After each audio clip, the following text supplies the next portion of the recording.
2 of related rates, like to just go over one example and then have you work in some groups on a couple of problems. But here is another good kind of one of those classic examples of a related rates problems. If you spend enough time with the math curriculum and the tests and everything, you look at certain problems as classic problems, because this one will always, some variation of this shows up in every math textbook that's ever written. The picture here is not great because it's kind of an attempt at a 3-dimensional picture on a 2-dimensional surface, so I'm actually going to redraw this. And this is in your day 2 notes. You have this one? It's in your day 2 notes. I'm going to redraw this picture in just a minute, but here's the example, and I think I alluded to this a little bit yesterday, but a light on a lighthouse is rotating. We all get that idea, right? The cool thing about related rates is if we know how fast the light is rotating, we can calculate how fast it's moving along a shoreline. And I want to say it's reflection, but it's not its reflection. But like if it was dark outside, we can calculate how fast a beam of light would be moving along a shoreline.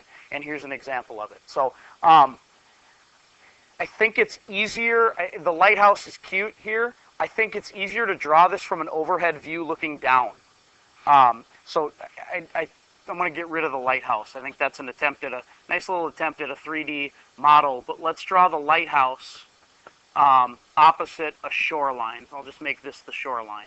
And this would be the shortest distance between the lighthouse and the shoreline. And what we want to do is we want to draw the beam of light at some representative angle. Okay? We want the beam of light to hit the shoreline, but it's probably not a good idea to draw it perpendicular. You probably want to do something like that. So we're going to draw the beam of light to the shoreline, and we're going to track. Keep in mind, this is a bird's eye view, right? We're looking overhead, so you're looking at the top of the lighthouse right there, and this is the shoreline, and there's ocean in between. Okay? So labeling constants and labeling variables. The first thing we talked yesterday about what you're given first, so let's do that. What rate are we given? We're given 2 revolutions per minute, which is kind of useful, but we need a little bit more. We're going to do that ourselves. So this is 2 revolutions per minute. Now technically, we don't, in mathematics, when we're actually calculating these, we don't do them in terms of revolutions. We have to turn it into something we can measure with a calculator. So we're going to turn this into radians. Some of you like degrees better. We're going to do this using radians. So the 2 revolutions per minute corresponds to 4 pi radians per minute. And that is a rate we're given.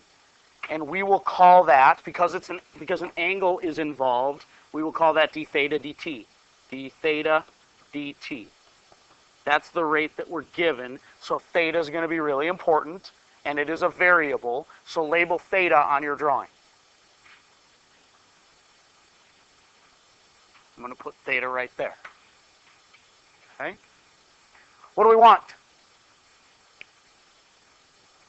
We want how fast the beam is moving along the shoreline, which is, it's the rate at which this length is changing, right? We need a variable for it. What do you want to call it? X. Good answer. You guys liked X yesterday. We'll stick with X. So we want to find dx dt. When do we want to find it? When X is what?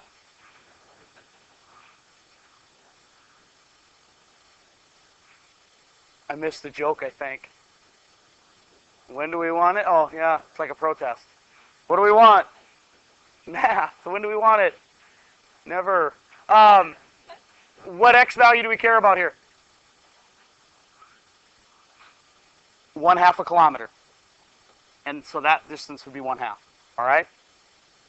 What other information do we have? What constants are in play in this problem? 1 kilometer. Where does 1 kilometer fit in? It's the distance from the lighthouse to the shore. That's really important. The adjacent side. Good. You've already identified that that's the adjacent side. That's a good thing. So what is the equation going to be that relates what variable values were given, not the rates, what we're given with what we want? We got a theta, we got an x, we got a 1. How do you relate them? Tangent. Okay, what's really important, with a lot of these related rate problems is the relationship isn't new. It's a geometry relationship in most cases. So we're going to go ahead and say that our equation is tangent theta is equal to x over 1. Okay? Many of you would not write x over 1. Many of you would just write x, and that's okay. Okay? We're allowed two variables because we're given a rate. We're now going to, once we have that equation, we're going to differentiate. What's the derivative of tan theta?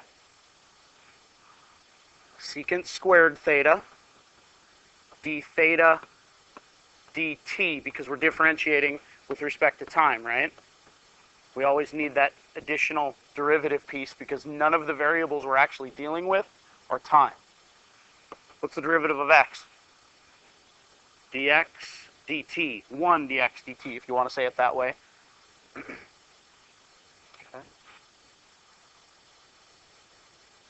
Good so far? Question, go ahead. Question is, why do we do dx dt to everything? It's because, like, if I had this, y equals x, we're used to differentiating with respect to x. And the reason I would say dy dx on the left is because x is different than y. Now, technically, if I'm differentiating both sides with respect to x, the right side would be dx dx.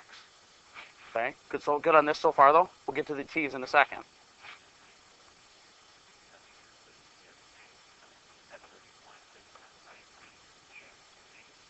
Right. The reason is because I'm differentiating with respect to time, which is not the same variable as x.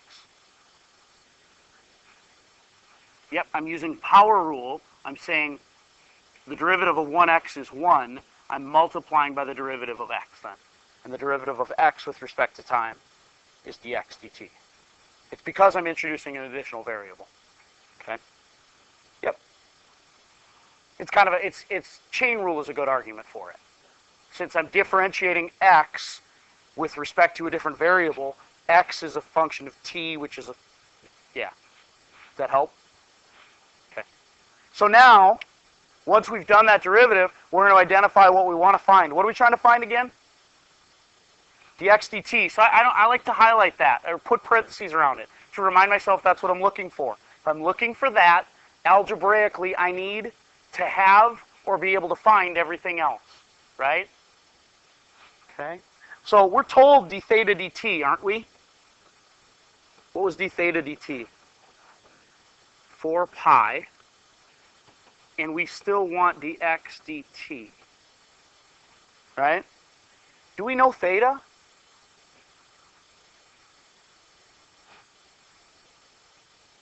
At this point, we have to go to the known condition.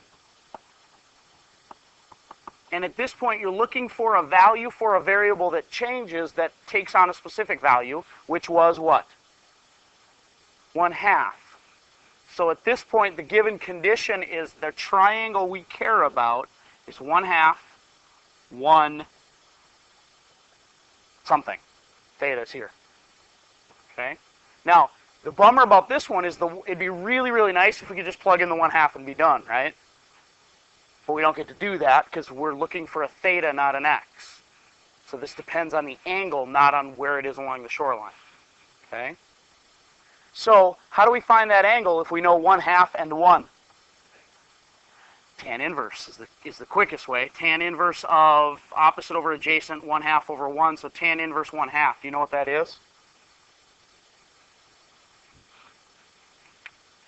I'll use a calculator on the side here. A lot of these you're going to need it.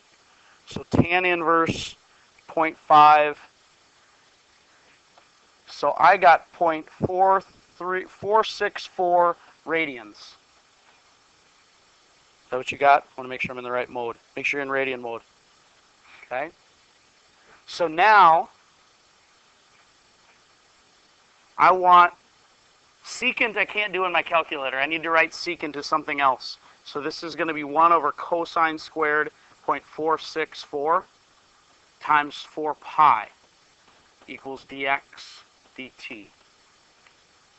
So I'll do this quickly. You could go ahead. I'll do cosine of that angle in my calculator, square it, and I'll multiply it by 4 pi. Will you double check my work here, guys? I didn't do 1 over cosine of the answer.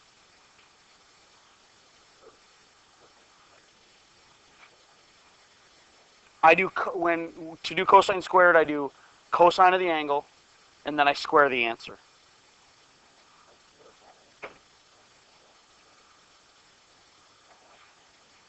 The 4 pi is actually, it's 0.464 on the bottom. The 4 pi is actually on the top.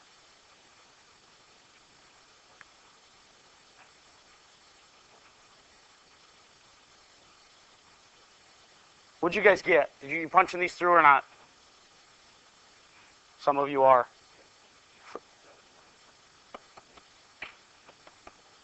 That's what I got. What's the units? Well, this is a change in x, so it can't be radians. Kilometers per minute. That's pretty fast, isn't it? Anybody have a sense of kilometers? We've got a metric expert in here, don't we? That's pretty fast, isn't it? Is that fast or is that slow? That's pretty fast. I'm not going to convert it to miles an hour today, but it's pretty fast. That's fast. That's really fast. Even though the light is only rotating twice a minute. This one kind of blew me away when I was working at it, because the number doesn't seem to work. It seems way too fast for a light that's only going around twice a minute. That means it takes 30 seconds for the light to get all the way around, right? I'm not making that up, am I? Twice a minute? Is that fast for a lighthouse? See, I don't have a good sense of this. I'm not really a lighthouse guy. Okay. Well, they are really. I believe they're really big. All right. Well, let's call that the lesson for today. I'm gonna have you work in some groups here in just a